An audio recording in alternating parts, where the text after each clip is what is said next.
We know we need a system to track leads, and the only way we can create a truly useful system is if we understand our sales process.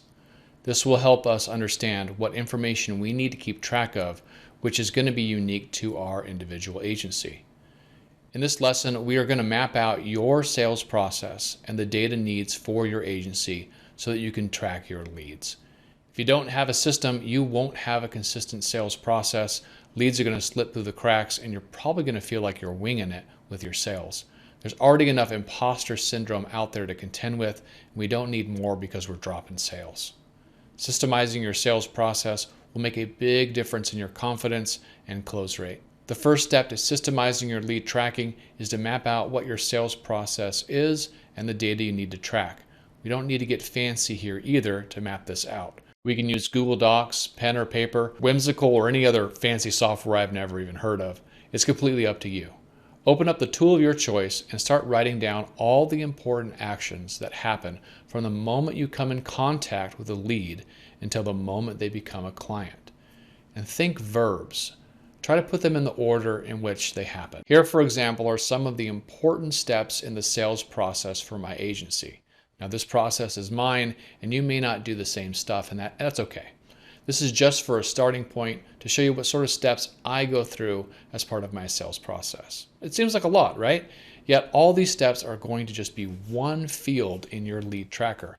On mine, I call it status. And while it's potentially one of the most critical pieces of information to track, it's still just one piece of your lead tracker. The second part of this exercise is to map out all the other items you could store about your leads. To do this, please go to wherever you currently store your lead information and write out a bulleted list of the data that you're storing. Now, your existing system could be handwritten notes, or maybe it's your head, or emails, or CRM like HubSpot, or a combination of all of the above. Whatever it is, open up that system and write down this list of all the fields that exist for a lead that you could track. And I'm not just talking about their name, email, phone number, and other basic information. I want you to really expand out on what details are important about a lead. Think about any info you've had to dig out of an email or your head, or that you forgot at one point that was important. Let me give you a few examples of items I've added to my lead tracker to make my sales process easier. When I give a rough estimate of a price or timeline, I track this as a field for quick reference. I've also always asked someone how they found me, and I store this info.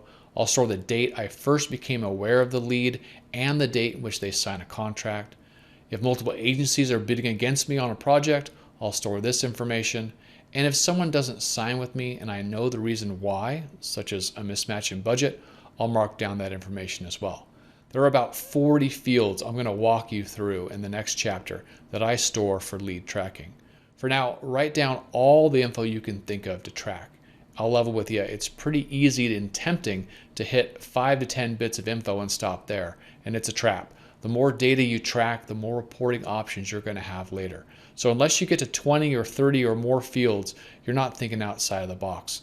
And also keep in mind, you're just writing these out. It doesn't mean you're going to be tracking all this information, but I want you to stretch your mind when it comes to lead tracking, because it can lead to some really interesting opportunities and insight into your business.